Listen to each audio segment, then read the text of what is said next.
Coach, Sonoma, not the way you wanted to start conference play. You guys battled back in the second half, came up short. I'm sure you like the battle, but at the same time, you like to see it complete two halves of ball.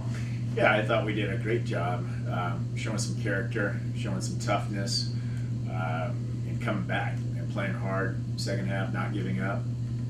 Certainly had chances to win the game down the stretch. Sonoma did a great job holding on and running out there with a win. So first half we didn't execute well. We did not handle the ball very well. We turned it over a lot. So we've been working on that this week in practice and getting ourselves better each day, trying to work hard. But the effort's there. Guys are playing hard, and certainly the attitude's right, and looking forward for another opportunity. This week at San Marcos, San Bernardino. San Bernardino, always a tough place to play. San Marcos, probably some games you want to forget about. But how difficult is the Southern California trip this weekend? It's Cal State San Marcos, great school, great university, great athletic department there. That we've had some luck there and played well there in that particular gym, and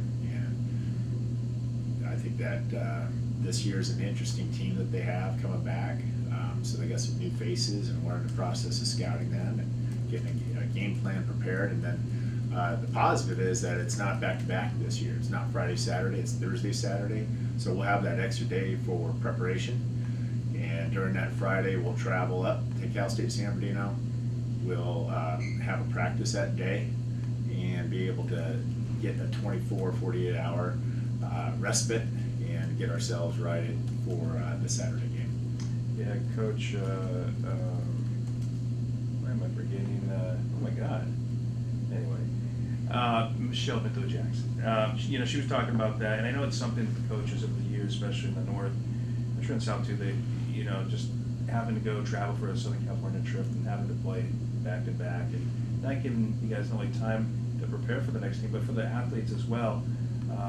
You guys get more time to prepare for the point, but at the same time for athletes and safety. A lot factored into this, I'm guessing. Yeah, it's good, and for the fans, they see I think a better quality of basketball game, especially on the Saturday night, because it's not back to back.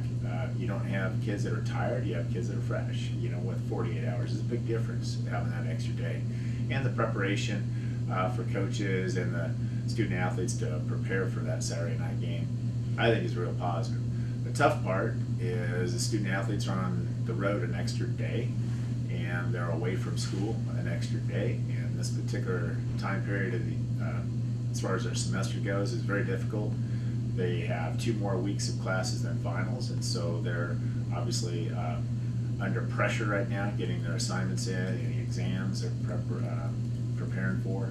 So they've got a lot going on, and as coaches, we're sensitive to that. We allow time on the road, study hall. We make sure there's clear communication between our student athletes and the professors, and make sure all systems going into the finals for this semester. Not talking record-wise right now, but you guys have had 6 regular season games, 3 exhibitions. What you've seen on the floor, is it where you want your team to be, or is there areas where you feel like, man, hey, we're ahead of it, or what have you seen from your squad where you feel like at this point of the season? Well, we're 9 points away from being 6-0.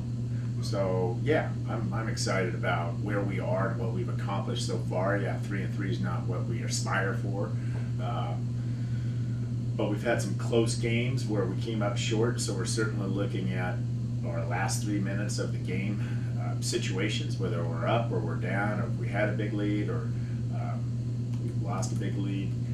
Those type of game type situations we're trying to emulate in practice and get better, and even end of half situations we're working on. So we just need to clean up end of half, end of game situations, and I think we'll perform better down the stretch.